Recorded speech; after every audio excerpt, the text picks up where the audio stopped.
Hello everyone, gateway classes में आप सभी का स्वागत है। मैं अनुज कुमार मिश्रा आज आपको इंजीनियरिंग फिजिक्स पढ़ाने जा रहा हूं, जो कि टॉपिक है वेब ऑप्टिक्स। देखिए, वेब ऑप्टिक्स जो टॉपिक है, इस टॉपिक की यदि हम बात करें तो वेब ऑप्टिक्स आपने +2 में देखा होगा। और इसी को आप इंजीनियरिंग में जब आप फर्स्ट ईयर में एडमिशन्स लेते हो, फर्स्ट सेमेस्टर में हो या फिर आप सेकंड सेमेस्टर में हो, तो आप इंजीनियरिंग फिजिक्स में वेब ऑप्टिक्स पढ़ते हैं। तो वेब ऑप्टिक्स में आज की क्लास में हम लोग जो पढ़ने जा रहे हैं या फिर आज की क्लास में जो हम टॉपिक कवर करने जा रहे हैं वो है characteristics of wave, interference of light, types of interference of light, coherent sources, formation of coherent sources.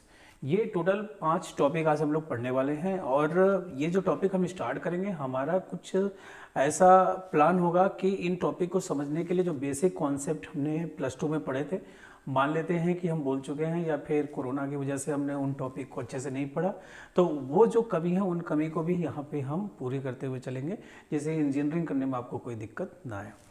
तो ये लेक्चर हम लोग स्टार्ट करते हैं वेब ऑप्टिक्स पे। वेब ऑप्टिक्स में सबसे पहले जो इम्पोर्टेंट बात है या फिर जो सबसे ज़्यादा ज़रूरी है वो समझना कि वेव क्या है। जैसे आपने यहाँ पे देखा, 2 टर्म आपको दिख रहे हैं, एक टर्म दिख रहा है वेव, दूसरा टर्म आपको दिख रहा है वो ऑप्टिक्स। तो वेव की यदि मैं बात करूँ ना, तो वेव यदि मैं डिफाइन करना चाहूँ तो मैं कह सकता हूँ वेव जो है ये क्या है, काइंड ऑफ डिस्टर्बेंस। क्या है ये? एक सिंपल लैंग्वेज में बोलना चाहूँ तो ये क्या है, kind of disturbance. Kind of disturbance कहने का मतलब है कि वेव आपने जब आप छोटे थे तभी से आप देख रहे हैं। तो मैं आपको एक सिंपल सा एग्जांपल दूं कि कोई तालाब होगा, कोई पॉन्ड होगा, उस पॉन्ड में आपने क्या किया, कभी एक पत्थर फेंके तो पत्थर फेंकने के बाद आपको वेव दिखा था, लेकिन आपने ध्यान नहीं दिया। मान लीजिए आपने पत्थर यहाँ पे फेंका, पत्थर फेंकने के बाद ये वेव फ्रंट होते हैं, और ये वेव फ्रंट जहाँ पे पत्थर गिरा है वहाँ से स्टार्ट हुआ है और ये पॉन्ड के या फिर तालाब के किनारे तक आपके पास तक ही आता है। और ये आप सभी ने महसूस किया होगा, फिर आपने देखा होगा। तो ये जो वेव फॉर्म हुआ था इसे हम बोलते हैं वेव फ्रंट। और वेव फ्रंट क्या कर रहे हैं कि ये आपको यहाँ से मूव करता हुआ, यहाँ से वेव स्टार्ट हुई, यहाँ से वेव स्टार्ट हुई और ये वेव आपको किनारे तक आते हुए नजर आई। वेव आपको किनारे तक आते हुए नजर आया। और ये जो फॉर्म हो रहे हैं सर्कुलर, इन्हें हम बोलते हैं वेव फ्रंट। क्या बोलते हैं हम इन्हें? Wave front. और मैं आगे फ्यूचर मतलब ये इस टॉपिक के दौरान भी आगे मैं इस पर डिस्कस करूंगा, वेव फ्रंट के बारे में आपको थोड़े से अच्छे से बताऊंगा। फिलहाल मैं आपको इतना बता देता हूं कि ये वेव फ्रंट होते हैं।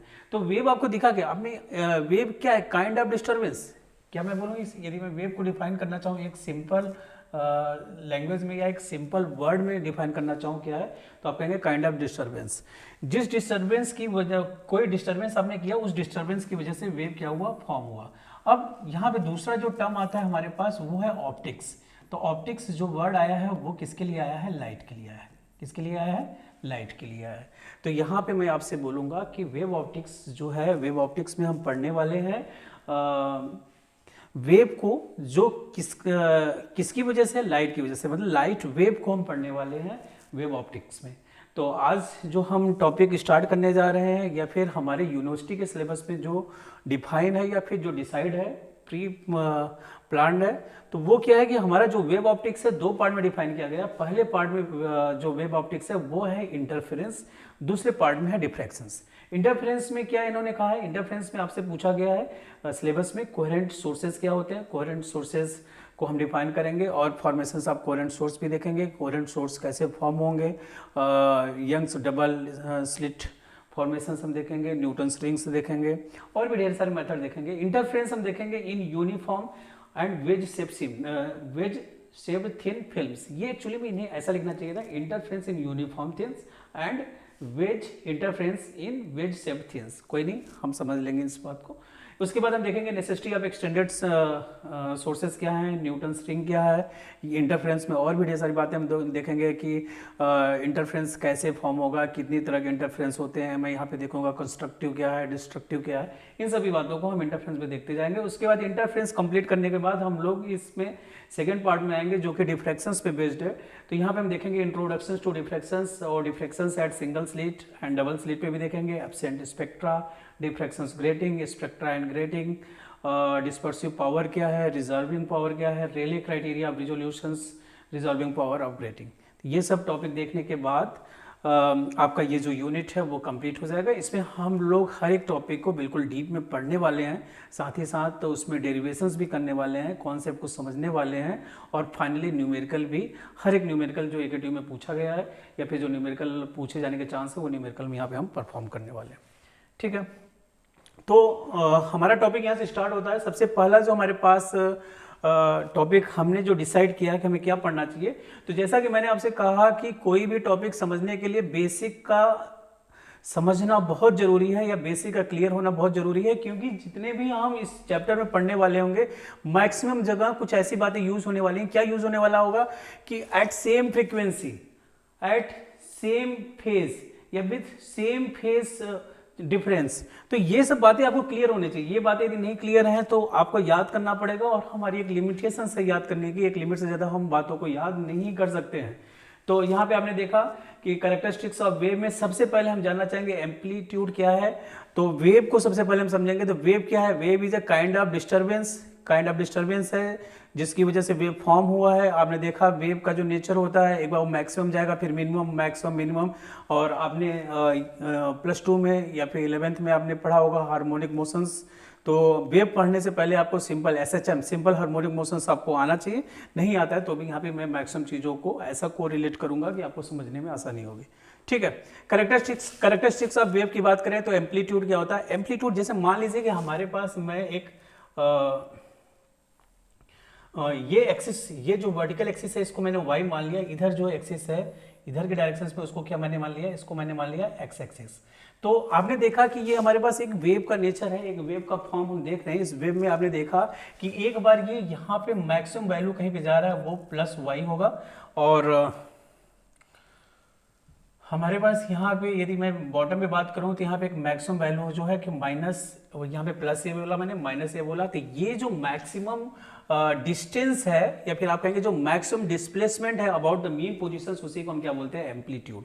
तो अब एम्पलीट्यूड को डिफाइन करना चाहिए। एम्पलीट्यूड क्या है? एम्पलीट्यूड क्या है? तो आप कहेंगे maximum displacement about the mean position. इस मीन पोजीशन से जो मैक्सिमम एम्पलीट्यूड हो, चाहे पॉजिटिव साइड में हो या नेगेटिव साइड में हो, उसको हम एम्पलीट्यूड, ये एग्जैक्टली बराबर होते हैं। ये एग्जैक्टली क्या होते हैं? बराबर होते हैं। तो ये क्या हो गया आपका प्लस या माइनस है। ये जो डिस्टेंस यहाँ से यहाँ तक का होगा वही सेम डिस्टेंस कहाँ से कहाँ होगा? यहाँ से यहाँ होगा, और ये क्या हो गया? एम्पलीट्यूड हो गया। एम्पलीट्यूड के बाद यदि मैं सेकंड पॉइंट में यदि आपको देखना चाहूँ या फिर बताना चाहूँ तो मैं कहूँगा कि टाइम पीरियड क्या है? तो आप कहेंगे time taken to complete one cycle of wave. एक वेव की साइकिल को कंप्लीट करने के लिए जो टाइम की रिक्वायरमेंट है उसे हम क्या कहेंगे? Time period. अच्छा, साइकिल सबसे पहले इंपॉर्टेंट क्या है? साइकिल, साइकिल एक ऐसा टर्म है जिसका इनिशियल और फाइनल पॉइंट सेम है। जैसे ये वेव यहाँ से स्टार्ट हुआ चलना, यहाँ से स्टार्ट हुआ, यहाँ से स्टार्ट हुआ, यहाँ तक पहुँच गया। वेव कहाँ पहुँचा? यहाँ पे। यदि मैं इसको किसी डिफरेंट कलर से आपको दिखाना चाहूँ तो ये येलो पॉइंट्स, तो आपने देखा कि वेव यहाँ से चलना शुरू हुआ था, यहाँ पे पहुंचा। इसके बाद फिर ये जो रिपीट करने वाला, सेम नेचर को रिपीट करने वाला है, इसका मतलब एक साइकिल कंप्लीट हो गया। तो इस एक साइकिल में जो टाइम की रिक्वायरमेंट है उसको हम क्या बोलेंगे? Time period. तो क्या आपने बोला? Time taken to complete one cycle of wave. Wave की एक साइकिल कंप्लीट करने के लिए जो टाइम की रिक्वायरमेंट होगा उसे हम क्या बोलेंगे? Time period. टाइम पीरियड को टी से हम डिफाइन करेंगे या टी से डिनोट करेंगे। इसके बाद आता है फ्रीक्वेंसी। फ्रीक्वेंसी की यदि हम बात करें, फ्रीक्वेंसी क्या है? तो आप कहेंगे number of cycles per unit time. एक यूनिट टाइम में कितने number of cycle of wave complete आपने कर लिए हैं उसको हम क्या बोलेंगे? फ्रीक्वेंसी। फ्रीक्वेंसी को डिनोट करने के लिए एफ हम टर्म यूज करेंगे। फ्रीक्वेंसी जो है ये रेसिप्रोकल ऑफ टाइम पीरियड भी होता है। तो मैंने यहाँ पे मैं आपसे बोलूँ कि फ्रीक्वेंसी जो है वो क्या होगा? 1/t। टी जो है यहाँ पे टाइम पीरियड है। फ्रीक्वेंसी की यदि मैं यूनिट की बात करूँ तो इसका फ्रीक्वेंसी का जो यूनिट होता है वो हर्ट्ज होता है। क्या होता है? यदि मैं यहाँ पे यूनिट्स की बात करूँ तो ये आप जानते हैं हर्ट्ज होता है। एक्चुअली में हर्ट्ज क्या है? नंबर ऑफ साइकिल या नंबर ऑफ रिवोल्यूशंस। मैं यहाँ पे साइकिल की बातें करूँगा, नंबर ऑफ साइकिल पर सेकेंड। मैंने यहाँ पे टाइम को सेकंड ले लिया, मतलब एक यूनिट सेकंड में कितने नंबर ऑफ साइकिल कंप्लीट किए वो क्या हो जाता है? हर्ट्ज। तो फ्रीक्वेंसी क्या है? यूनिट टाइम पीरियड में कितने नंबर ऑफ साइकिल्स आप कंप्लीट कर रहे हो, ये फ्रीक्वेंसी है। और फ्रीक्वेंसी जो होता है नंबर ऑफ साइकिल पर सेकेंड। तो हर्ट्ज की जो यूनिट होती है 1 हर्ट्ज इक्वल टू होता है cycle number of wave cycle पर सेकेंड। ठीक है, नेक्स्ट हमारे पास वेवलेंथ है। वेवलेंथ की आप बातें करेंगे, वेवलेंथ क्या है? तो आप कहेंगे it is a distance covered by a wave during one cycle. During one cycle, एक साइकिल में कितना डिस्टेंस कवर किया किसी वेव ने, उसको हम क्या बोलेंगे, वेव लेंथ।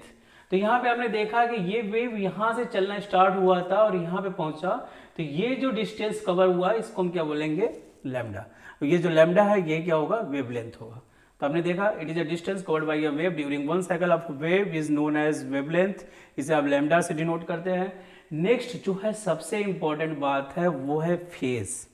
फेज, यहाँ पे फेज की बातें बहुत बार होंगी, फेज डिफरेंस की बातें होंगी, लेकिन फेज को हम डिफाइन नहीं करते नॉर्मली जितनी भी बुक्स हैं।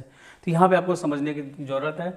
आपने यदि सिंपल हार्मोनिक मोशंस की बात करें तो आपने एक इक्वेशंस देखा होगा कि हमारे पास कोई y equal to a sine omega t, sine omega t minus k x plus minus theta. तो यहाँ पे आप थीटा जो है वो ये डिनोट कर रहा है कि कहाँ से स्टार्ट हो रहा है, ओरिजिन से स्टार्ट हो रहा है या फिर पॉजिटिव साइड से स्टार्ट हो रहा है, निगेटिव साइड से स्टार्ट हो रहा है। मैं इसे जीरो ले लूँगा, ओरिजिन से मैं मान लूँगा, तो मैं थोड़ा सा इसे चेंज कर लूँगा, मैं लिख दूँगा ए sine omega t minus k x. अब यहाँ पे देखिए किसी भी हार्मोनिक मोशंस की हम बात कर रहे हैं तो हम उसके नेचर को समझने के लिए हमें दो चीज़ों की ज़रूरत पड़ती है। एक तो ज़रूरत पड़ती है डिस्टेंस, जो दूसरी जो चीज़ है हमें ज़रूरत पड़ती है उसको डिफाइन करने के लिए वो है टाइम। किसी भी पॉइंट के मोशंस को आप जानना चाहते हैं और या फिर उस पर्टिकुलर पॉइंट पे वहाँ पे आप डिस्प्लेसमेंट देखना चाहते हैं तो हमें दो चीज़ों की ज़रूरत पड़ेगी, एक डिस्टेंस, दूसरा टाइम। और इन डिस्टेंस टाइम से हम कंप्लीटली उसको डिफाइन कर सकते हैं। तो फेज यही है। In wave optics phase is a particular point in time, क्या मैंने बोला, point in time on the cycle of wave form expressed as a angle of in degree. तो आपने देखा यहाँ पे पॉइंट जो है वो डिस्टेंस के लिए बोला गया है, टाइम जो है टी के लिए बोला गया है। यदि मान लीजिए मैं x इक्वल टू जीरो ले लूँ, x इक्वल टू मैंने मान लिया कि x इक्वल टू मैंने क्या ले लिया, at x equal to zero, तो y इक्वल टू जो है हमारे पास ये क्या हो गया, a साइन, ये क्या हो गया ओमेगा टी। और आप जानते हैं ओमेगा जो होता है, ओमेगा हम पहले से जानते हैं 2 पाई एन होता है, तो मैंने इसे क्या लिख दिया 2 पाई एन इंटू टी। आप एन को भी जानते हैं, एन क्या होता है 1 बाई टी टाइम पीरियड, तो ये आपने लिख दिया 2 pi divided by T into n, कुछ इस तरह से।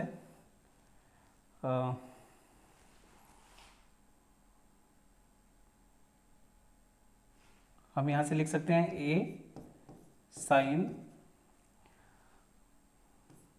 2 pi divided by T into T. तो आपने देखा यदि मैं इस यहाँ पे कुछ ये डिग्री के फॉर्म में आ रहा है, ये क्या आ रहा है, डिग्री आ रहा है, या फिर आप कहेंगे ये एंगल आ रहा है, या क्या मैं बोल दूँ 80 डिग्री, पाई जो है 180 डिग्री के बराबर होता है ना, ये कुछ डिग्रीज के फॉर्म में आ रहा है कि नहीं। तो ये जो है यहाँ पे यदि मैं लिख दूँ ए साइन फाई, ये जो 2 पाई एन टी ये जो भी है इनको मैं फाई लिख दूँ, तो ये जो फाई है ना, फाई ही क्या है, फेज है। फाई क्या है, फेज है। अब यदि फेज डिफरेंस की आप बात करिए, आगे कुछ क्वेश्चंस में आपको फेज डिफरेंस दिखेगा एट कांस्टेंट फेज डिफरेंस। तो फेज डिफरेंस यदि मैं मान लो कोई हमारे पास रे है, रे वन के लिए मैं लिख दूं कि जो फेज है वो क्या है φ1, और यदि मैं बोल दूं रे कोई 2 है, रे 2 के लिए जो हमारे पास जो है फेज है वो क्या है φ2। तो फेज डिफरेंस जो होगा, वो क्या हो जाएगा φ1 माइनस φ2। फेज डिफरेंस जो होगा वो क्या हो जाएगा φ1 माइनस φ2, ठीक है। ये क्या हो जाएगा, फेज डिफरेंस हो जाएगा। तो आपने देखा कि फेज को यदि हम डिफाइन करना चाहें कि फेज क्या है, तो आप कहेंगे किसी फेज जो है किस वेव ऑप्टिक्स में मैं डिफाइन करना चाहूँ तो क्या phase is a particular point in time. Point in time मतलब स्पेस, मतलब उस डिस्टेंस को भी आपने डिफाइन किया है, टाइम को भी डिफाइन किया है, या फिर इनडायरेक्टली मैं इस फॉर्म में कर सकता हूँ, ये जो है डिग्री के फॉर्म में होगा, कंप्लीटली पूरी इन्फॉर्मेशन को ये डिग्री भी दे देगा कि ये जो 2 पाई है कि मतलब 2 पाई इक्वल टू जो है 180 हो जाएगा, 2 से मल्टीप्लाई कर देंगे तो 360, मतलब उसको ये डिफाइन कर रहा है, ठीक है। तो यहाँ पे हमने फेज को भी देख लिया, फेज बाकी इसमें ढेर सारे क्वेश्चंस आपने +2 पे बनाए होंगे और हमें यहाँ पे सिर्फ इतनी सी बातें समझने की जरूरत थी। तो यहाँ पे कैरेक्टरिस्टिक्स ऑफ वेव्स में बातें कर रहा हूँ। एक चीज और, वेव आप फॉर्म देख रहे हैं, ये वेव एक बार ऊपर जा रहा है, नीचे जा रहा है। जब ये पॉजिटिव साइड में जाता है ना तो इसे हम बोलते हैं क्रेस्ट। पॉजिटिव साइड में जाएंगे तो इसको हम क्या बोलेंगे, तो इसको हम बोलेंगे क्रेस्ट, ठीक है। निगेटिव साइड में जब हम जाएंगे तो इसे हम क्या बोलेंगे, ट्रफ। क्या बोलेंगे, ट्रफ। तो ये क्रस्ट और ट्रफ ये हमारे पास दो अपर साइड के लिए हो गया, नीचे साइड के लिए जो नेगेटिव साइड में है उसके लिए हो गया। तो यहाँ पे हमने वेव के लिए देख लिया। और यहाँ पे यदि मैं इस वेव जो है इस डायरेक्शन में जा रहा है तो ये वेलोसिटी ऑफ प्रोपोगेशंस है। तो यहाँ पे आपने देखा एम्पलीट्यूड क्या है, मैक्सिमम डिस्प्लेसमेंट है मीन पोजीशन से, टाइम पीरियड क्या है, टाइम पीरियड जो है किसी वेव को अपना एक साइकिल कंप्लीट करने के लिए टाइम की जो रिक्वायरमेंट है। फ्रीक्वेंसी क्या है, फ्रीक्वेंसी की बात करेंगे तो यूनिट टाइम में कितने नंबर ऑफ साइकिल्स इसने कंप्लीट कर लिया वो फ्रीक्वेंसी है। वेवलेंथ क्या है, एक साइकिल में जो उसका डिस्प्लेसमेंट है या फिर जो डिस्टेंस उसने कवर किया है उस डिस्टेंस को क्या करेंगे, वेवलेंथ कहेंगे। और फेज क्या है, फेज जो है पर्टिकुलर पॉइंट इन टाइम, और इसको एक्सप्रेस कर सकते हैं आप इन टर्म्स ऑफ डिग्री या फिर एंगल के फॉर्म में आप इसे रिप्रेजेंट कर सकते हैं। अब हमारे पास जो नेक्स्ट टॉपिक है वो है इंटरफेरेंस। इंटरफेरेंस एक्चुअली में सिलेबस में जो आपको दिया गया है वो इंटरफेरेंस की बात है कि वेब की कैरेक्टरिस्टिक्स तो मैंने अपने आप से बता दिया, जो कि आपको एग्जाम में शायद कहीं यूज ना पड़े, लेकिन इसे ये जो मैंने अभी आपको बताया वेब के कुछ बारे में कि उसके कैरेक्टरिस्टिक्स क्या होते हैं, बिना उसे समझे हुए आप इस टॉपिक को कंटिन्यू नहीं कर सकते हैं। तो इंटरफेरेंस ऑफ लाइट की बात करें तो इंटरफेरेंस एक्चुअली में है क्या कि मान लीजिए कि आपके पास दो वेव है और वो दो वेव आपस में क्या हो जाए, सुपर इम्पोज हो जाए या फिर उनका सुपर पोजिशन एक के ऊपर एक सुपर इम्पोज हो जाए। तो जिसकी वजह से हमारा जो वेव है ना उसकी जो इंटेंसिटी जो है ना वो हो सकता है मैक्सिमाइज भी हो जाए, हो सकता है मिनिमाइज भी हो जाए। ये जो फिनोमेना है ना, इस फिनोमेना को हम क्या बोलेंगे, इंटरफेरेंस। एक्चुअली में इंटरफेरेंस की मैं बात करूं तो इंटरफेरेंस क्या है, जब two waves of same frequency travel in same direction, दो वेव है जिनकी फ्रीक्वेंसी सेम, देखिए यहाँ पे टर्म आ गया ना सेम फ्रीक्वेंसी। तो फ्रीक्वेंसी हम मैंने आपको भी बताया फ्रीक्वेंसी क्या है, number of cycle per unit time. Same frequency के होने चाहिए और सेम डायरेक्शंस में होने चाहिए और विद कांस्टेंट फेज डिफरेंस। मैंने फेज भी आपको बता दिया फेज डिफरेंस क्या है। और ये रिमेन्स कांस्टेंट विद टाइम हो तो जो रिजल्टेंट इंटेंसिटी होती है ना वो non uniformly distributed in the space. Space में वो कैसा हो जाता है, नॉन यूनिफॉर्मली डिस्ट्रीब्यूटेड हो जाता है। और इस फिनोमेना को हम जो बोलते हैं वो क्या हो जाता है, इंटरफेरेंस। तो आप कहेंगे एक लाइन में the non uniform distribution of the light intensity due to superposition of two waves is called interference. मतलब नॉन डिस्ट्रीब्यूशंस जो है लाइट का, जो नॉन सुपरपोजिशंस की वजह से जो दो वेव आपस में सुपर इम्पोज हो गए, उनका जो सुपरपोजिशंस मतलब एक के ऊपर एक उन्होंने उनका सुपरपोजिशंस दूसरे के साथ देख रहे हैं, जिसकी वजह से वो उनका डिस्ट्रीब्यूशन जो स्पेस में है वो कैसा है, नॉन यूनिफॉर्म है। इसी फिनोमेना को हम क्या बोलेंगे, इंटरफेरेंस। तो हमने देखा द नॉन यूनिफॉर्म डिस्ट्रीब्यूशंस, ये लाइन बहुत इंपॉर्टेंट है, the non uniform distributions of light intensity due to superpositions of two waves is called interference. उसको आप क्या कहेंगे, इंटरफेरेंस कहेंगे। अब आप यहाँ पे देखिएगा कि हमने देखा कि हमारे पास यहाँ पे एक सोर्स एस है। क्या है, सोर्स एस है। यहाँ से ये एक्चुअली में यंग्स डबल स्लिट एक्सपेरिमेंट है। ये किसका एक्सपेरिमेंट है, यंग्स डबल स्लिट एक्सपेरिमेंट है। यहाँ पे हमने देखा कि ये जो एक सिंगल सोर्स है यहाँ से वेव आई और उसके बाद ये डबल सोर्स से जाते हुए ये अपने इसकी सोर्स 1 की तरफ वजह से वेव बन रहे हैं, वेव फ्रंट फॉर्म हो रहे हैं, सोर्स 2 की वजह से वेव फ्रंट फॉर्म हो रहे हैं। तो आपने देखा कि ये एक दूसरे पे क्या हो गया, इनका सुपरपोजिशंस हो गया।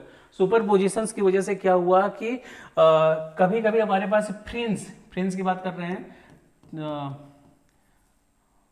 फ्रिंज फॉर्म हो रहे हैं, ये ब्राइट फॉर्म हो रहा है डार्क। जहां पे जो इंटेंसिटी जब मैक्सिमम हो जाएगा तो हमारे पास जो फ्रिंज फॉर्म होंगे ब्राइट। फ्रिंज कब, ब्राइट कब फॉर्म होते हैं, जब इंटेंसिटी, मैं किसकी बात कर रहा हूं, इंटेंसिटी यदि मैक्सिमम हो जाए, कैसा हो जाए, मैक्सिमम। इंटेंसिटी मैक्सिमम हो जाए तो फ्रिंज फॉर्म होंगे ब्राइट। यदि इंटेंसिटी मिनिमम हो जाए, क्या हो जाए, मिनिमम हो जाएंगे तो कैसे फॉर्म होंगे, डार्क। तो ये अल्टरनेट फॉर्म होते हैं, bright dark, bright dark, bright dark. ये किसकी वजह से फॉर्म हो रहे हैं, इंटरफेरेंस की वजह से फॉर्म हो रहे हैं। तो ये हमने देखा कि हमारे पास यंग्स डबल स्लिट एक्सपेरिमेंट है जिसमें हमने देखा कि हमारे पास दो तरह से फ्रिंज फॉर्म हो रहे हैं, एक तो ब्राइट दूसरे डार्क। और ये एक्चुअली क्या है, सुपर पोजिशन। दो वेव हैं, दो वेव की कैसी है, दोनों वेव की जो है फ्रीक्वेंसी सेम है, उनका डायरेक्शन सेम है, पाथ डिफरेंस जो है कांस्टेंट है, जिसकी वजह से हमारे पास जो फिनोमेना फॉर्म हो रहा है वो सुपरपोजिशंस की वजह से, वो है इंटरफेरेंस। तो इंटरफेरेंस को एक लाइन में डिफाइन करना, व्हाट इज इंटरफेरेंस, तो आप कहेंगे the non uniform distributions of light intensity is called interference. Due to superposition. Superposition की वजह से जो non uniform distribution of light है उसी को हम क्या बोलेंगे, इंटरफेरेंस। इंटरफेरेंस किसकी वजह से फॉर्म होता है, तो आप कहेंगे interference superposition of two more wave, two या फिर टू से ज्यादा, दो से ज्यादा वेव फॉर्म, वेव के सुपरपोजिशन की वजह से फॉर्म हो रहा है। ये किसके प्रिंसिपल पे बेस्ड है या किसकी वजह से, तो आप कहेंगे सुपरपोजिशन ऑफ द वेव। एक वेव का दूसरे वेव पे सुपरपोजिशन हो जाना या फिर दोनों का कंबाइन हो जाना, आप उसे क्या कहेंगे, सुपरपोजिशंस। तो आपने देखा इंटरफेरेंस, हमने इंटरफेरेंस दो तरह के होते हैं, एक होता है कंस्ट्रक्टिव, दूसरा होता है डिस्ट्रक्टिव। कंस्ट्रक्टिव का मतलब है चीजों को मैक्सिमाइज करना, डिस्ट्रक्टिव का मतलब है चीजों को खत्म करना। जैसे आप मकान को या फिर आपके किसी भी चीज को कंस्ट्रक्ट करें, मतलब बना रहे हैं, बढ़ रहा है। डिस्ट्रक्टिव मतलब तोड़ रहे हैं, घट रहा है। तो इंटरफेरेंस भी हमारे पास दो तरह के हैं, पहला कंस्ट्रक्टिव है, दूसरा डिस्ट्रक्टिव है। कंस्ट्रक्टिव इंटरफेरेंस आपने देखा कि हमारे पास दो वेव हैं, इनकी कुछ इंटेंसिटी है, दूसरा हमारे पास कुछ इसकी इंटेंसिटी है। तो दोनों की अलग अलग इंटेंसिटी है। तो आपने देखा कि यदि ये आपस में कंबाइन हो जा रहे हैं तो ये इंटेंसिटी और मैक्सिमाइज हो रहा है। इसका मतलब जो हमारे पास, मैंने आपको बताया, क्रेस्ट से मिल रहा है, ट्रफ से मिल रहा है। तो कहने का मतलब है सेम टाइप की चीजें आपस में मिलती हैं तो चीजें बढ़ती हैं। प्लस से मिलेगा और बढ़ेगा, माइनस से मिलेगा और बढ़ेगा, लेकिन प्लस माइनस घटेगा। तो क्रेस्ट से मिल रहा है, ट्रफ से मिल रहा है, जिसकी वजह से चीजें मैक्सिमाइज हुई, तो इसे हम बोलेंगे कंस्ट्रक्टिव इंटरफेरेंस। दूसरा यदि तरीका जो है, यदि मैं बोलूं कि कंस्ट्रक्टिव इंटरफेरेंस क्या है, तो आप कहेंगे due to superpositions of to और मोर वेव, दो या दो से ज्यादा वेव के सुपरपोजिशंस की वजह से यदि इंटेंसिटी किसी पॉइंट में मैक्सिमम हो जाए, intensity is maximum at some point, this phenomena is called constructive interference. इस फिनोमेना को क्या बोलेंगे हम, कंस्ट्रक्टिव इंटरफेरेंस। और ये जो कंस्ट्रक्टिव इंटरफेरेंस है किसकी वजह से फॉर्म हो रहा है, due to superpositions of to और मोर वेव्स। तो यहाँ पे हो क्या रहा है, ट्रफ जो है वो ट्रफ पे फॉल हो रहा है, क्रेस्ट जो है क्रेस्ट पे फॉल हो रहा है, जिसकी वजह से हमें क्या हो रहा है, मैक्सिमम इंटेंसिटी मिल रही है। तो आपने देखा trough falls on trough, crest fall on crest. इसकी वजह से हमारा जो रिजल्टेंट एम्पलीट्यूड है ना, वो क्या हो जा रहा है, डबल हो जा रहा है। और intensity is directly proportional to the square of amplitude. Intensity क्या है, intensity is directly proportional to the amplitude square या फिर स्क्वायर ऑफ एम्पलीट्यूड। तो यहाँ पे ये देखिए पहले से डबल हो रहा है, उसका स्क्वायर भी हो गया, इसकी वजह से ये क्या हो जाएगा, 4 टाइम्स ऑफ इंटेंसिटी। तो अब कंडीशन ऑफ मैक्सिमम की एक बात आती है कि कंडीशन ऑफ मैक्सिमम क्या है, आगे हम बातें करने वाले हैं पाथ डिफरेंस का, लेकिन यहाँ पे मैं बता देता हूँ कि हमारा जो कंस्ट्रक्टिव इंटरफेरेंस होता है, मैंने आपसे अभी इसके जस्ट प्रीवियस टॉपिक में बताया मैंने आपको कि प्रीवियस टॉपिक में क्या हो रहा था। प्रीवियस टॉपिक में मैंने आपसे बताया कि इंटरफेरेंस में दो तरह के फ्रिंज मिल रहे हैं, एक फ्रिंज मिल रहा है ब्राइट, दूसरा मिल रहा है डार्क। फ्रिंज कब मिल रहा है, जब मैक्सिमा इंटरफेरेंस कैसा है, मैक्सिमम है, और डार्क कब मिल रहा है, जब इंटरफेरेंस मिनिमम है। तो यहाँ पे कंस्ट्रक्टिव इंटरफेरेंस में कैसे फ्रिंज मिलेंगे, फ्रिंज तो ब्राइट मिलेगा, इंटरफेरेंस कैसा होगा, मैक्सिमा होगा। तो कंडीशंस फॉर मैक्सिमम इंटरफेरेंस या फिर मैक्सिमा के लिए क्या होगा, पाथ डिफरेंस। यहाँ पे मैंने आपसे बोला पाथ डिफरेंस को हम डेल्टा से डिनोट करते हैं। Path difference is equal to 0, या तो 0 होगा या फिर क्या होगा, even multiple of lambda by 2। Lambda क्या है, वेवलेंथ है, even multiple of lambda by 2। यहाँ पे n जो है ये आपने देखा कि ये 1 2 3 4 हो सकता है, where n is equal to क्या हो जाएगा, 1 2 3 4 एटसेट्रा। ठीक है, तो ये आगे भी कंडीशंस हम देखने वाले हैं। यहाँ पे हमने देखा ये कि हमारे पास ये जो पाथ डिफरेंस है उसको हम डेल्टा से डिनोट करते हैं, और path difference is equal to 0 या फिर n times of lambda by 2। Maxima के लिए, ब्राइट फ्रिंज के लिए होता है। और मैक्सिमा कब मिलता है, जब कंस्ट्रक्टिव इंटरफेरेंस होता है। कंस्ट्रक्टिव इंटरफेरेंस में क्या है, क्रेस्ट पे फॉल हो रहा है, ट्रफ पे फॉल हो रहा है, जिसकी वजह से हमारा जो इंटरफेरेंस की इंटेंसिटी है वो क्या हो जा रही है, मैक्सिमाइज हो जा रही है। और फाइनली जो कंडीशन फॉर मैक्सिमा है ये भी मैंने आपको बता दिया। डिस्ट्रक्टिव इंटरफेरेंस की बात करें तो ड्यू टू सुपरपोजिशंस ऑफ 2 और more waves, intensity is minimum at some point. किसी पॉइंट पे इंटेंसिटी क्या हो जा रहा है, मिनिमम हो जा रहा है। उस इंटेंसिटी के मिनिमम होने की वजह से क्या हो रहा है कि हमारा जो फ्रिंज फॉर्म होगा वो डार्क होगा, और इस टाइप्स ऑफ इंटरफेरेंस को हम क्या बोलेंगे, डिस्ट्रक्टिव इंटरफेरेंस। क्या बोलेंगे, डिस्ट्रक्टिव इंटरफेरेंस। एक्चुअली में होता क्या, इसमें यहाँ पे कुछ इस तरह से होगा कि जो हमारा जो क्रेस्ट है ना वो ट्रफ पे फॉल हो रहा है, और हमारा जो ट्रफ जो है ना वो किस पे फॉल हो रहा है, क्रेस्ट पे फॉल हो रहा है। तो मतलब प्लस माइनस माइनस प्लस, जिसकी वजह से क्या हो रहा है कि ये मिनिमम हो जा रहा है। तो यहाँ पे देखिए ये लाइंस में भी मैंने लिख दिया है एग्जैक्टली कि trough falls exactly on crest and crest fall on trough, मतलब प्लस माइनस तो और चीजें घटेंगी ना, अपोजिट टाइप के नेचर के हैं ये। तो जिसकी वजह से हमारा जो इंटेंसिटी ऑफ इंटरफ्रेंस होगा वो क्या होगा, मिनिमम होगा। और यहाँ पे जो फ्रिंज फॉर्म होगा वो कैसा फॉर्म होगा, डार्क। कैसा, जैसे यहाँ पे कंस्ट्रक्टिव इंटरफ्रेंस में ब्राइट और मैक्सिमा था, तो यहाँ पे डार्क और मिनिमा होगा। लिखना चाहें तो आप लिख लीजिए, मैं यहाँ पे लिख दे रहा हूँ कि यहाँ पे जो होंगे क्या होंगे, डार्क और क्या फॉर्म होगा, मिनिमा। ठीक है। अब यदि मैं बात करूं किसकी, रिजल्टेंट एम्पलीट्यूड की, रिजल्टेंट एम्पलीट्यूड जो होगा वो क्या होगा, रिजल्टेंट एम्पलीट्यूड जो होगा वो क्या हो जाएगा, ये एक मिनट, यहाँ पे ये थोड़ा सा एक्चुअली नीचे चला गया है। तो यहाँ पे रिजल्टेंट एम्पलीट्यूड जो है 0 हो गया, क्योंकि ये दोनों आपस में जोड़ के क्या हो गए, 0 हो गए, खत्म हो गए। अब यदि कंडीशंस बात करूं, ये सेम यही line, path difference equal to 0 and even multiply. तो यदि मैं बात करूं पाथ डिफरेंस की, तो यहाँ पे पाथ डिफरेंस जो होगा वो हो जाएगा delta is equal to 2n+1 lambda by 2। ये क्या हो गया, पाथ डिफरेंस जो है वो 2n+1 लैम्डा बाई 2, या फिर क्या कहेंगे ये odd multiple of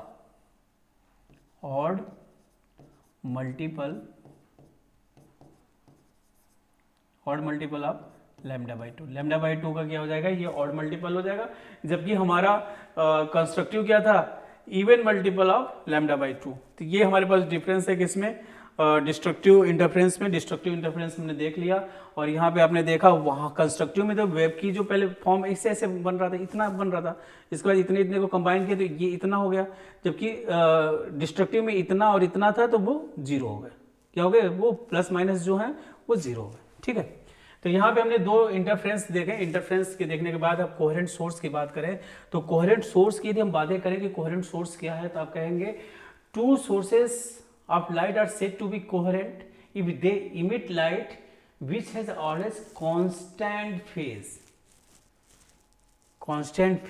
difference between them। यदि उनके बीच में constant phase difference हो तो आप कहेंगे कि वो कैसे हैं, कोहेरेंट हैं। और फेज डिफरेंस मैंने आपको बताया था कि फेज डिफरेंस कैसे आप निकालेंगे, कि फेज डिफरेंस डिफाइन करने के लिए आपको पॉइंट, मतलब आपको डिस्टेंस भी पता होना चाहिए, टाइम भी पता होना चाहिए, और फाइनली ये एंगल में कुछ डिग्री के फॉर्म में होता है कि फेज डिफरेंस कहाँ ओरिजिन से स्टार्ट हो रहा है, कहाँ से स्टार्ट हो रहा है, कैसे करते हो, तो वो अपने वहाँ पे सिंपल हार्मोनिक मोशंस का जो है वहाँ से हो जाएगा।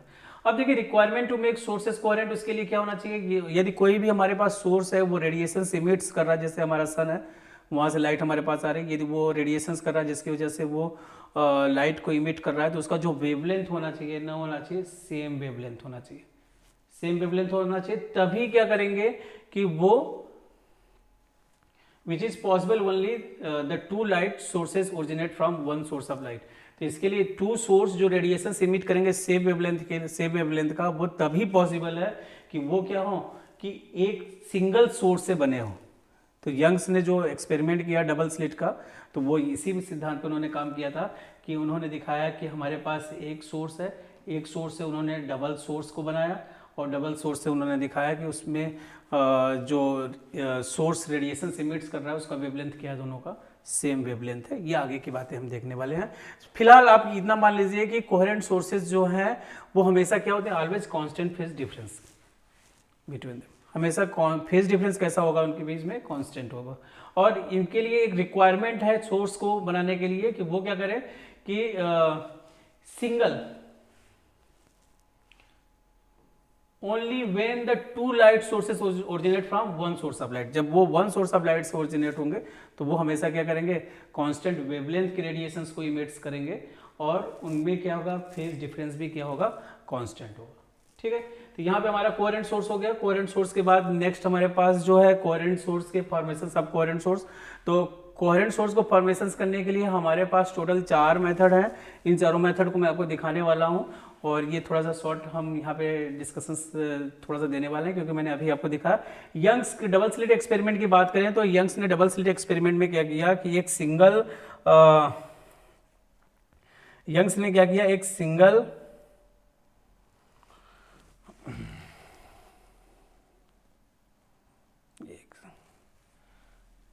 सोर्स लिया। यंग्स ने क्या किया, एक सिंगल सोर्स लिया, ठीक है, और सिंगल सोर्स से इन्होंने क्या बनाया, डबल सोर्स बनाया। क्या बनाया, डबल सोर्स।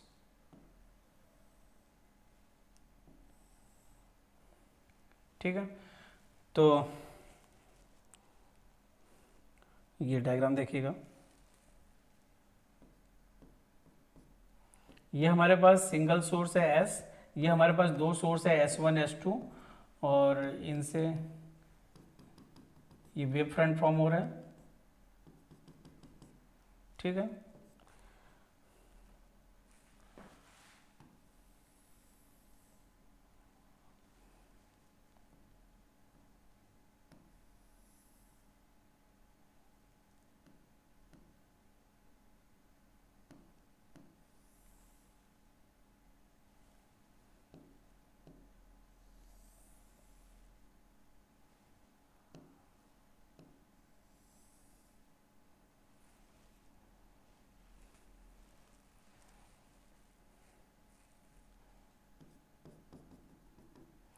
तो ये यंग्स का एक एक्सपेरिमेंट था। ये एक्सपेरिमेंट कुछ इस तरह से है कि इन दो, ये हमारे पास मेन सोर्स है, ये दो सोर्स है S1 S2, इनके बीच में जो गैप है ये कितना है, D का गैप है, और यहाँ पे जो गैप है ये कैपिटल D का गैप है, और ये जो बन रहा है यहाँ पर ये बना रहे हैं वो क्या है, X।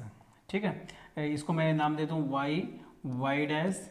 ये हमारे पास हो गया A, ये हो गया B, ये हो गया C, ये हो गया D।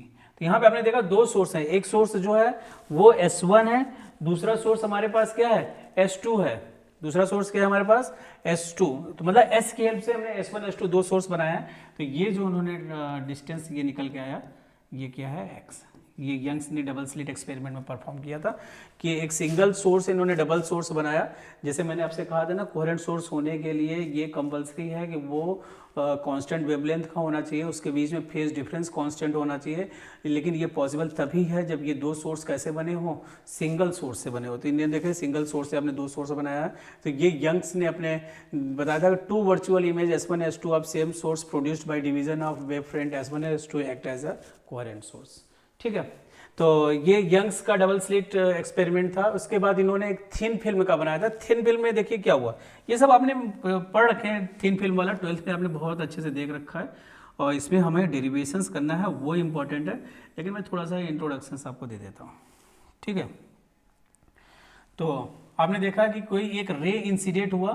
रे इंसिडेंट होने के बाद जानते हैं कि होता क्या है कि वो रिफ्लेक्ट हो जाएगा। इंसिडेंट होने के बाद रिफ्लेक्ट हो जाएगा, और एक रिफ्रैक्टेड भी होगा। रिफ्लेक्टेड होने के बाद क्या होगा, एक फिर से रिफ्लेक्ट हो जाएगा। रिफ्लेक्ट होने के बाद फिर से क्या होगा, ये रिफ्लेक्ट, फिर से ये क्या होगा, ये रिफ्रैक्टेड हो जाएगा, और साथ ही साथ तो ये कुछ इस तरह से, ये डायग्राम मैं आपको दिखा रहा हूँ कि क्या हो रहा है, मैं बना के दिखाता हूँ। ये आपने नॉर्मल ड्रॉ कर रखे, क्या कर रखा है, नॉर्मल ड्रॉ कर रखा है। तो ये आपने रे क्या कर दिया, रे इंसिडेंट, रे इंसिडेंट, ये रे को क्या कर दिया, इंसिडेंट कर दिया है। और जिस इंसिडेंट होने के बाद ये क्या हो गया, रिफ्लेक्टेड हो गया। क्या हो गया, रिफ्लेक्टेड, ये रिफ्लेक्टेड हो गया, रिफ्लेक्टेड। और ये क्या है, रिफ्रैक्टेड, रिफ्रैक्टेड, रिफ्लेक्टेड। और ये रिफ्लेक्टेड होने के बाद फिर से ये क्या हो गया, रिफ्लेक्टेड, ये रिफ्लेक्टेड, और ये क्या हो गया, रिफ्रैक्टेड, और ये क्या हो गया, रिफ्रैक्टेड। तो यहाँ पे हमने माना था ये हमारे पास जो है वो एयर है, ये हमने कोई सोप फिल्म मान लिया, सोप का फिल्म मान लिया, ये फिर से यहाँ पे एयर है, तो कोई रे इंसिडेंट हुआ, इंसिडेंट होने के बाद कुछ पार्ट उसका क्या हो गया, रिफ्लेक्ट हो गया, कुछ पार्ट रिफ्लेक्टेड हुआ, फिर उसका कुछ पार्ट क्या हो गया, रिफ्लेक्ट हो गया, कुछ क्या हुआ, रिफ्लेक्टेड हुआ, फिर इधर से कुछ रिफ्लेक्टेड हो गया। तो आपने देखा कि ये क्या है कि एक सोप फिल्म या फिर ऑयल ड्रॉप है, ये थिन फिल्म्स की तरह, ये हमारा कैसा फिल्म है, थिन फिल्म्स है। इसकी हम डेरिवेशंस भी करने वाले हैं, डेरिवेशंस करेंगे कि जब मान लो मैक्सिमा हो तो क्या होगा, मिनिमा कंडीशंस हो तो क्या होगा, तो यहाँ पे आप पाथ डिफरेंस, फेज डिफरेंस, ये सब चीज़ें हम यहाँ पे देखने वाले हैं। तो ये हम अगले लेक्चर में सब देखेंगे। अभी फिलहाल थिन फिल्म्स क्या होता है ये आप देखिए। तो आप ये सब 12th में भी देखें, कोई भी फिल्म होती है वहाँ पे यदि कोई रे इंसिडेंट होगा तो उसका कुछ पार्ट रिफ्लेक्टेड हो जाएगा, जो कि पढ़ने के बाद ही वापस चली जाए, कुछ उसके अंदर मतलब रिफ्लेक्टेड हो जाती हैं। तो आपने ये देखा रिफ्लेक्टेड रिफ्लेक्टेड, ठीक है। नेक्स्ट, न्यूटन्स रिंग एक्सपेरिमेंट, इसको मैं फिर से डिटेल्स में आगे बताऊंगा क्योंकि न्यूटन्स रिंग्स हमारे सिलेबस में है। लेकिन ये फॉर्मेशन ऑफ कोहेरेंट सोर्स का एक टाइप है, इसलिए मैं यहाँ पे एक सिंपल सा छोटा सा मैं आपको डायग्राम बना दूंगा, और वो जो डायग्राम है वो कुछ ऐसा होगा।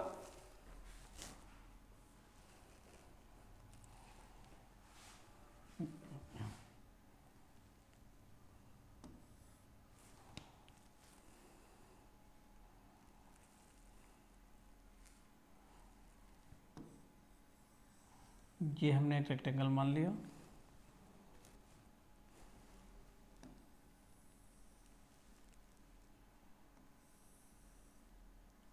ठीक है।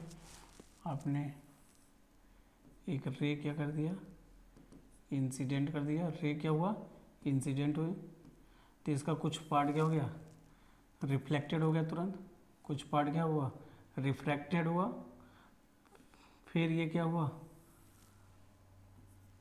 तो ये आपने रे क्या कर दिया, इंसिडेंट किया, और ये फिर क्या हो गया, रिफ्लेक्टेड हो गया, इसका कुछ पार्ट ये क्या हो गया, रिफ्रैक्टेड हो गया, फिर से क्या हो गया, ये रिफ्लेक्टेड हो गया, ठीक है। तो ये हमारे पास जो था, ये कोई फ्लैट ग्लास है, फ्लैट ग्लास है, ये हमारे पास क्या है, कोई स्फेरिकल ग्लास है, क्या है, स्फेरिकल ग्लास। तो आपने देखा कि यहाँ पे न्यूटन्स रिंग फॉर्मेशंस में हम कुछ ऐसा एक्सपेरिमेंट देखने वाले हैं, और ये एक्सपेरिमेंट जो है दिखाएगा हमें न्यूटन रिंग्स फॉर्मेशंस का। सही स्फेरिकल ग्लास कहें या फिर हम कर्व्ड ग्लास भी बोल सकते हैं, इसे क्या बोल सकते हैं, कर्व्ड ग्लास, जो भी है, कर्व्ड ग्लास, ठीक है। तो ये हमारे पास न्यूटन रिंग्स में इन्होंने कहा divide the amplitude of portion of wave front into two parts bye reflections है, और रिफ्लेक्शंस आर बोथ। यहाँ पे इन्होंने दिखाया कि ये जो है रिफ्लेक्शंस है, ये रिफ्लेक्शंस है, या फिर दोनों के द्वारा बोथ सब दिखेंगे। तो ये हमारे पास कुछ न्यूटन्स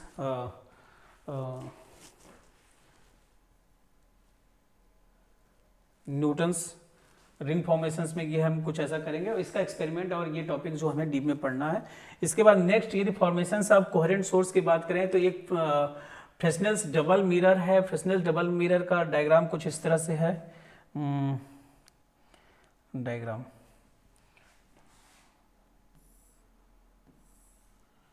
ठीक है।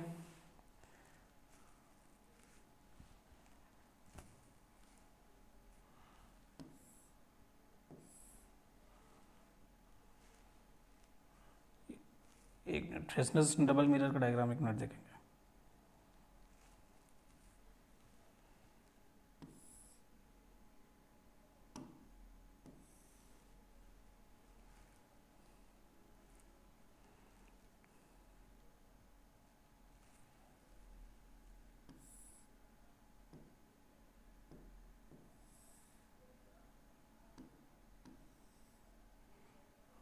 ठीक है, तो इन्होंने एक इंसिडेंट रे ये आया, एक इंसिडेंट रे इधर आया, एक इंसिडेंट रे ये हुआ, ठीक है। तो ये इंसिडेंट होने के बाद क्या हो गया, रिफ्लेक्ट हो गया, फिर ये इंसिडेंट होने के बाद क्या हुआ,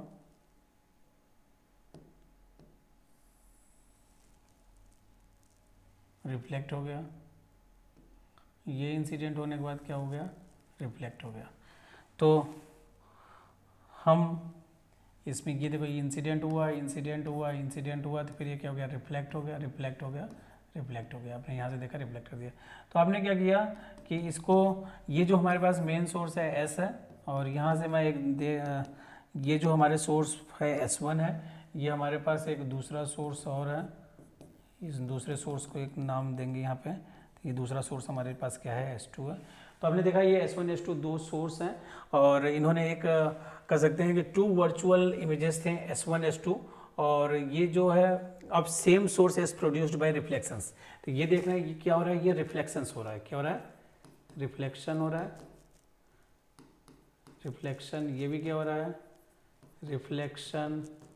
ये भी क्या हो रहा है, रिफ्लेक्शन। तो कहने का मतलब है कि यहाँ पे मैं सिंपल सी ये बात बता रहा हूँ कि फ्रेस्नेल्स ने डबल मिरर, एक मिरर हमारे पास क्या है, ये है, एक मिरर हमारे पास क्या है, ये है। इस मिरर पे उन्होंने रे को इंसिडेंट किया, तो क्या हो रहा है, रिफ्लेक्शंस हो रहा है, उसकी वजह से उन्होंने क्या कहा, इमेज। दूसरा हमारे पास जो मिरर है, ये इन दो मिरर की हेल्प से आपने देखा कि रिफ्लेक्शंस, हमें मालूम भी है कि कोई भी मिरर पे यदि हमारा रे जो है इंसिडेंट होगा, वो क्या होगा, उसका रिफ्लेक्शंस होगा। तो यहाँ पे ये S1 सोर्स S2 होगा, ये जो है वर्चुअल इमेज है, और जो कि सेम सोर्स S से भी प्रोड्यूस हो रहा है बाई रिफ्लेक्शंस। तो ये फ्रेस्नेल का डबल मिरर फॉर्मेशंस था वर्चुअल इमेज फॉर्म करने के लिए, जो कि फॉर्मेशंस ऑफ कोहेरेंट सोर्सेज का एक टाइप था। नेक्स्ट हमारे पास जो आखिरी जो फॉर्मेशंस है वो है फॉर्मेशंस ऑफ कोहेरेंट सोर्स। वो क्या है, माइकलसन्स का वो है कोहेरेंट सोर्सेज। इन्होंने क्या किया कि ये इन्होंने एक डिवाइस बनाया था जिसे बोलते हैं कि इंटरफेरोमीटर, जिसमें सिंगल बीम जो है ब्रोकन हुई थी, 2 लाइट वेव जो कि परपेंडिकुलर थे ईच उधर, और एक से क्या हो रहा था, 1 बाय द रिफ्लेक्शंस, और दूसरा जो था वो क्या हो, किससे हो रहा था, रिफ्लेक्शंस। और ये जो दोनों बीम थे वो रीयूनाइट हो जा रहे थे और प्रोड्यूस कर रहे थे इंटरफ्रेंस फ्रिंज। ठीक है। और ये जो दोनों बीम्स थे वो कैसे एक्ट कर रहे थे, कोहेरेंट सोर्स के लिए। तो ये हमारे पास आखिरी माइकलसन्स का इंटरफेरोमीटर था। तो ये सब टॉपिक, ये मतलब अभी तो ये मुझे एग्जांपल बताने थे कि फॉर्मेशंस ऑफ कोहेरेंट फोर्स कैसे होते हैं, या फिर किसके किसके बिहाफ पे आप फॉर्म कर सकते हैं। तो मैंने इनका सिंपल सा एक छोटा सा इंट्रोडक्शन कर दिया। इसके बाद नेक्स्ट हम आगे जब पढ़ेंगे ना, तो वहाँ पे हम सब बातें करने वाले हैं। थिन फिल्म के लिए डेरिवेशंस भी करने वाले हैं, कुछ और भी बातें बताएंगे, पाथ डिफरेंस क्या है। तो अगली क्लास में हम बाकी चीज़ें कंटिन्यू करेंगे। वेव जो टॉपिक है बहुत ज़्यादा आसान है। तो आपने आज की क्लास में देखा कि जो वेव है, सबसे पहले तो हमें जानना ये जरूरी है कि वेव है क्या। तो आप कहेंगे काइंड ऑफ डिस्टर्बेंस है, जिसमें क्या है कि आपने देखा कि पॉन्ड में यदि हम कोई पत्थर फेंकते हैं तो वेव फ्रंट फॉर्म होते हैं, तो वो क्या है, वेव है। हम यहाँ पे जो पढ़ने वाले हैं वो क्या पढ़ने वाले हैं, वेव ऑप्टिक्स। तो वेव ऑप्टिक्स क्या है, ऑप्टिक्स मतलब होता है लाइट, लाइट की वेव को हम पढ़ने वाले हैं। तो लाइट की वेव में हमारे सिलेबस में क्या दिया गया है, इंटरफेरेंस और डिफ्लेक्शंस। तो हमें कुछ कैरेक्टरिस्टिक्स मालूम होने चाहिए कि एम्पलीट्यूड क्या है, फ्रीक्वेंसी क्या है, टाइम पीरियड क्या है, और वेवलेंथ क्या है, फेज डिफरेंस क्या है, ये सब बातें पता होनी चाहिए। उसके बाद इंटरफेरेंस क्या है, तो आपने क्या कहते हैं, non uniform distributions in the space, ये सब बातें हमने देखा। तो टाइप्स ऑफ इंटरफेरेंस आपने देखा। टाइप्स ऑफ इंटरफेरेंस में हमने क्या देखा कि हमारे पास कंस्ट्रक्टिव इंटरफेरेंस है, डिस्ट्रक्टिव इंटरफेरेंस है, और हमने फॉर्मेशंस ऑफ ये टॉपिक चल ही रहा था। कोहेरेंट सोर्सेज फॉर्म करने के लिए सबसे ज़्यादा जरूरी है कि सिंगल सोर्स से बनने चाहिए, कि उनका वेवलेंथ क्या होना चाहिए, सेम होना चाहिए, और उनका फेज डिफरेंस भी क्या होना चाहिए, कांस्टेंट होना चाहिए। तो ये सब बातें हमने देख लिया। आज की क्लास जो है बिल्कुल बेसिक क्लास थी, और उसमें हम वेव ऑप्टिक्स कैसे स्टार्ट करने वाले हैं, क्या करने वाले हैं, ये सब हमने देखा। नेक्स्ट क्लास से हम लोग इसमें पढ़ना स्टार्ट करेंगे। तो आज की क्लास के लिए इतना ही। Thank you.